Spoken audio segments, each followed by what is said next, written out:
Hi, welcome to another edition of Dog Runner and Branding Random Show. Today we are highlighting and reviewing John Maxwell's Leader's Greatest Return. And this is my favorite author on leadership, on career, on commerce, and culture. He talked about the 2011 studies of different great leaders on how 13 times more likely that we are in great supply need of leaders. And we need to invest in leadership. And your efforts in all levels of organization makes a difference. And we are going to highlight just some of the pointers that John Maxwell think will be applicable to whatever we do, whether we're for our career, for our business or commerce, or our community or our culture. There's power in numbers.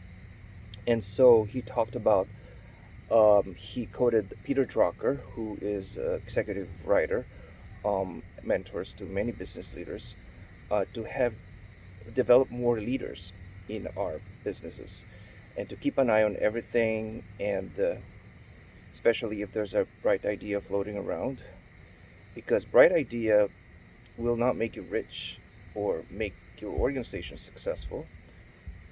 There's got to be a team effort, but that will be feasible only if you have a great leader. So he talked about the team of leaders whose momentum and and how they struggle, and imagine a group of strong um, people around an organization, but there's no leader.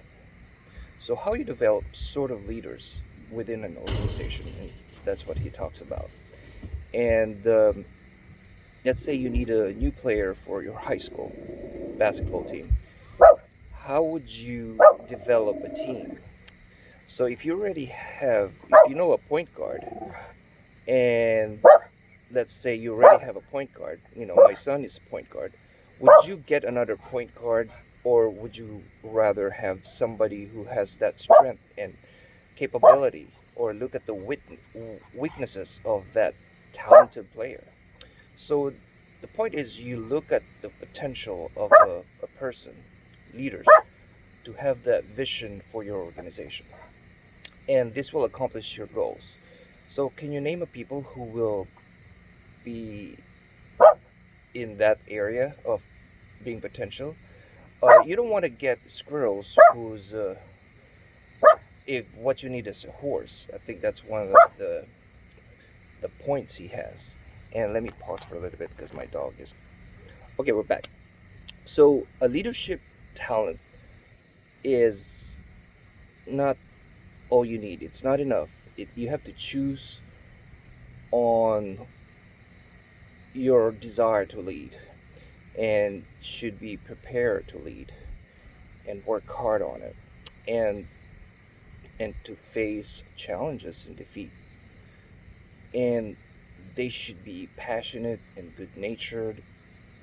And so he talked about how you could spot a potential leader. I think he mentioned about how if a squirrel is good at picking up or nuts, and that's what you need, but instead you hire a horse, they're stronger, but that's not what you need, that won't work. So it's fun how he twisted it. I mean, he explained it. So aspiring leaders need something to push them and keep them moving or motivate them. So, and he talks more about this honing a leader, becoming a mentor, and to develop a leader. And I think that's the main thing about the book, is really building a leader. So when you are developing a leader, you need to know what is their motivation of what they're doing and what's right for them. So if their motivation is money, then give them more salary. But if their motivation is something else, um, let's say promotion or autonomy, working on himself, then give that to him. There's a promise of forming, like a relationship. People can also find motivation in the idea of personal and professional growth. So I think that was motivation when I was in the Navy. I'd rather have, I'm not into the salary, but more of to being on my own zone, you know, so much for, some people wants recognition, social reward, and of course my motivation changed. And I can relate to this as a leader one time in my life, and also now when I was in the military. The last 10 years I was sort of a manager, a leader, and I have people working for me, so I tend to provide opportunities for them to hone their skills. And many people will have more than one motivator. uh, I tried my best to give them incentives like a time off, or maybe a good evaluation if that's their motivation, a promotion if that's their motivation. But it's not always sustainable. People will get tired if you keep using the same motivation for them to develop their leadership. And this is also as a leader, on how you can develop people and have a successful organization. Because the key here, there's no organization, whatever your product is good, if you don't have a leadership that will run the country, then you won't have a sustainable or successful organization. One example is when they will consistently work in improving themselves, right? This worker of yours, and over time, this leads to habit, and being in the habit, always improving, is what will eventually make them great leaders. So, he also mentioned about the writers group where they meet regularly and share their writing projects, um, and they they account each other on what's the best practices in growing their skill in writing, and help everyone improve their craft in writing. So relate that to a company, someone like me, business of developing leaders. You can pick a lot of how much that group are giving your, aspiring leaders the opportunity to learn of, is hugely beneficial. So these leaders, these aspiring leaders, striving leaders, have this opportunity to learn from established leaders. So you connect them, and that's when mentorship comes in. And John Maxwell, myself, not that I'm going to the same level as him, but like most leaders, recommend to have a mentor. Even leaders and counselors, myself, need a counselor, a coach. Myself needs a coach. So the best leaders in organization can expand their leadership by inviting those who have leadership potential, and maybe mentor them and take part in challenging them in how they think. So if you are a member of an organization, apply what they learn on their day-to-day lives, and you know you should check on them, report to you, um, and give them space for growth. Like, let them do what they need to do, and don't micromanage them. So there's a power he mentioned. I think the key word is power of proximity, and where members spend time with more experienced leaders as they learn new challenges or problems, and so they take action, um, and developing their own strategy, and having a high level of discussion, and this gives them more time, um, you know to really hone themselves on their own, and having a guide there, you know behind them. And there's more. he's talking about also how a leader should form connections and having the right contact. You know, you want the right source of information, but you also want to have a right source of information. You provide information. You can be open door, you can offer resources, you can put aspiring leaders in the same room as the senior leaders. You you're developing them because you're putting somebody there and giving them access to people who do a lot for their career when they're growing. So, and I think he mentioned about the how, like a child, before they start swimming, they put them in the shallow end of the pool, and then when they learn as the day goes by in swimming, they put them on deeper um part of the loop. Let me say they start with 2 feet, and then 4 feet, and then eventually on 5 feet swimming, to swim. And these are example of a swimming lesson applies to an adult business leadership training if you're training somebody. So um, you if if you're honing an aspiring leader, um, you need to give them direction, but you also need to give them freedom. So if you were if you were put in the pool to learn a lesson, instead you keep on holding him and teaching him how to swim, but you never let him go. How can he learn to swim, right? So these are valuable insights from John Maxwell's thoughts. So, and he also mentioned there's a lot of research that he coded like there's 200 learners who, after the 7-20-10 rule learning model, they found that 70% of learning happens during the hands-on training. So the experience on the 20% is comes on feedback, coaching, and the 10% is the result of training. So to help your aspiring, potential leaders, you have to get their hands dirty.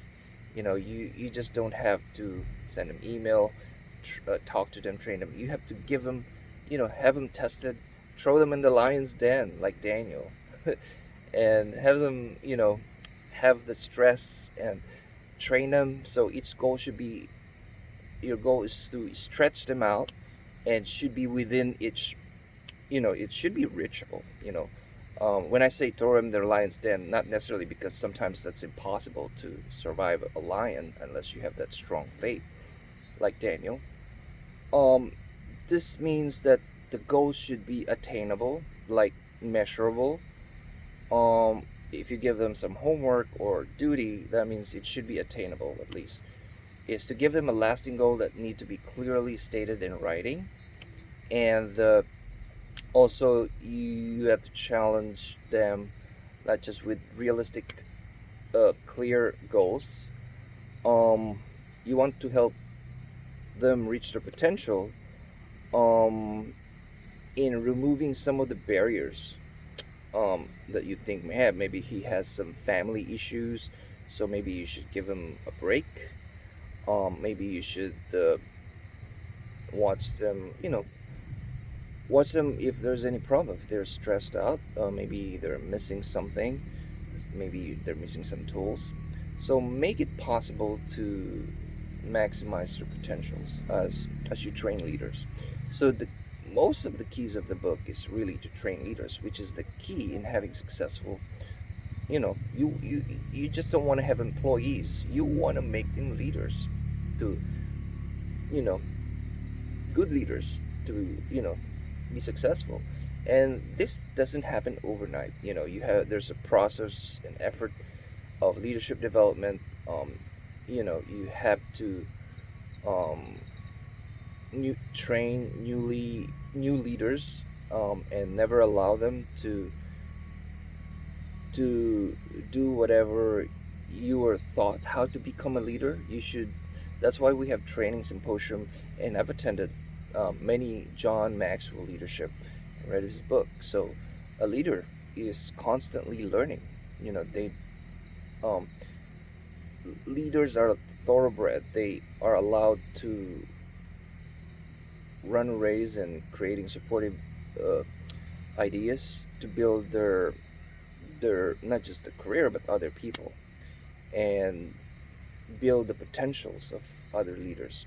And it's important also to earn that credibility, because you're training a leader, but if you don't have that credibility, um, it's just a wasted effort. And if your organization, um, let's say, puts you in power of certain status, or a leader, let's say, to run I think the example there was to um, be responsible for, let's say, climate control or recycle, like recycling, or community issues. But if you don't believe on those, then you can't create that credibility that's needed. And and this is difficult because you become an insecure boss, and you will have that feeling of being, you know indispensable. um, and so you should also, once you've developed trust with your leaders, you should give up the spotlight. You should not take all the credits, um, because you're already there. So you might just want to happily share your power and responsibility.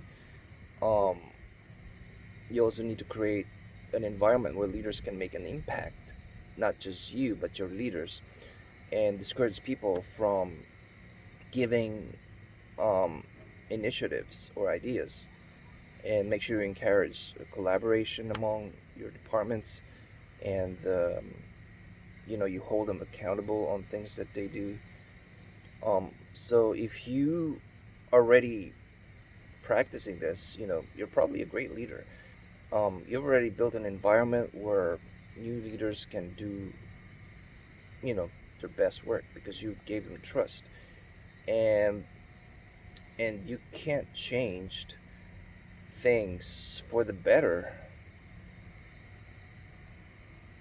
for everyone else, if you don't allow or give them opportunity. So, any last pointers? So, the more leaders you have working together in your company or organization, let's say there's three of you in the team. If all three of you are leaders, then the more leaders, um, you will have really greater results because you're all leaders. And leaders is not like power tripping or, hey, I'm the leader, I'm the boss, so you should follow me. And and that's a given. Okay. And you mentioned something about the football um, team where they will not win if they don't have a good coach. So how you select also the team is part of leadership. Oh, so you have to really have an eye for skills of people and hone them towards the same vision, and have them work as part of your leadership team. And once you have them develop and who have demonstrated their skills, um, this will help them also gain respect from their peers. And now it's you have more leaders running your company, and you can just sit. So you've chosen leader. You pretty much have clear idea on what your strengths are. Now make sure you have a clear idea of your employees or your leaders, what their strengths are, and give them roles which best suits their strength. Like if they're a people person, put them on sales. These are typical thoughts. And watch for their motivations, and make sure that no one's spending too much time doing the wrong job. I've seen this happen a lot. And when I was a career development um, on team as a career counselor, I review their ASVAB scores, their evaluations, what their potentials were, because in the Navy, after 4 years, you get review if that's the skill you are fitted for. So we review that and we kind of explain that to the sailor to change their job because they're not growing on that field. So, um, what else are the key points? So there's a lot to cover, but we only have, I think we already went over 20 minutes. But so I'll divide this into two series because John Maxwell, you know, is very prolific. So in terms of writing books, which is, you know, really readable, and there's a lot of examples. So he what else did he talk about? So we've learned of how we have to motivate our leaders, our people. When I say your leaders, that means your employees. Okay, so um, now that they have the skills of leadership, take advantage and watch how they develop. Um, and but as a leader yourself, you'll be under pressure. You'll be called, you'll be challenged.